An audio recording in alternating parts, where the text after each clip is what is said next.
Hey everyone, Ray Alfalla here with the B car and the fixed setup at Talladega. Now this being a plate track, it'll be a little bit different format. So I'm just going to show a qualifying run, and then I'm going to talk about, how the races usually go and what to look for. So we're going to go here, find the data pack. Right here at Talladega, we're going to go to learn track.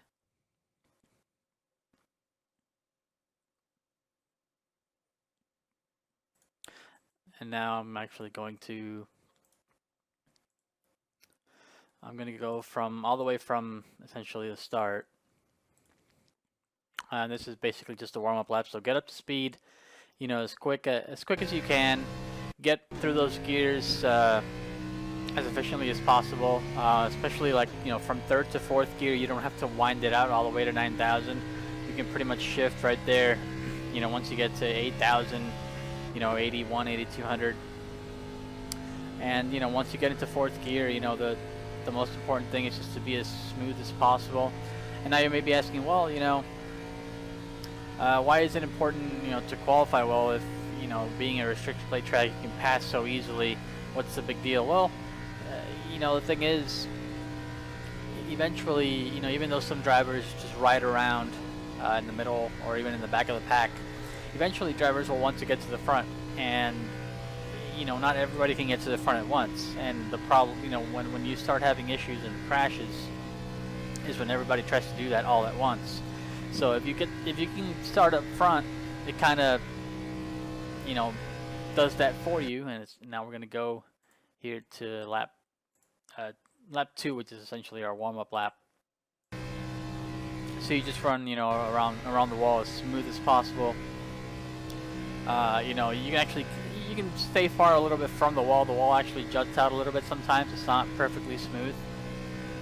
So obviously you don't want to brush it, but just be as smooth as you can with the inputs.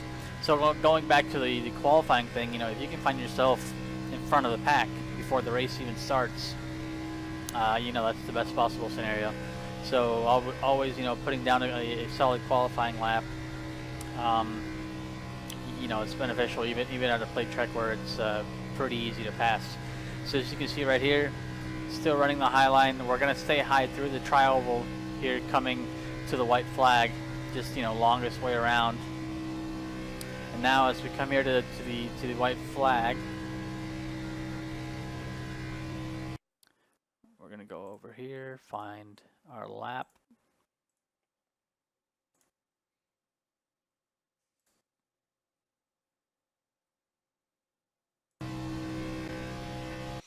And now you're going to want to go straight to the bottom. Get to the bottom of the track before the corner. That's very important. And now just basically stay as close to that yellow line as possible. And then off the corner, very important, let it wind out, come all the way up to the wall. If you keep it right next to the yellow line, even though that's probably where you want to be in the race, just to protect the bottom, the least resistance is to let it go up. And then again, make sure to bring it back to the bottom before the corner starts, and again, keep it as close as you can to the yellow line. Obviously, don't hit the apron; it'll just de-wedge the car, slow you down. Off turn 4, you can bring it up back to around the middle of the track, and then back down for the tri-oval. There's a bit of a bump right here, so just be careful for that. Don't let it throw you onto the apron. But basically, the important things at the plate tracks is keeping. Noticing what your water and your oil are, know where the limit is, where it starts flashing red, wherever that is in whatever car you are, you don't want it to ever flash red. Once it flashes red, your engine is compromised, and essentially it can go at any moment. So just figure out which how far you can take it, and just try to keep it there. Generally the closer you get to the car, the less air obviously that goes into the radiator, so the hotter the car gets. So the important thing is just to time your runs. Leave yourself space, and then maybe late in the race go for it, and maybe flash a little bit, flash the water or the oil a little bit on the last lap, if you want to take that risk.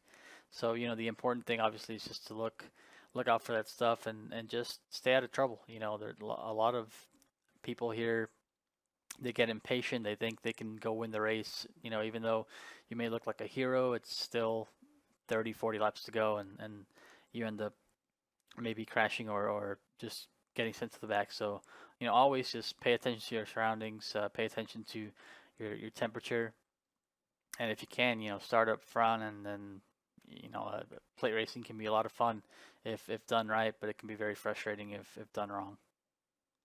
One of the features we offer at Virtual Racing School is live coaching. There's a one-on-one coach and there's also a group coach. So if you go to group classes right here, you can see who is offering the coaching, how many seats are taken. So you can choose to join the class. It'll be 4 weeks, 4 sessions, 1 hour each. And a coach will sit with a group of drivers and critique, whatever they're doing, whether it be, through the analyzer or on the racetrack.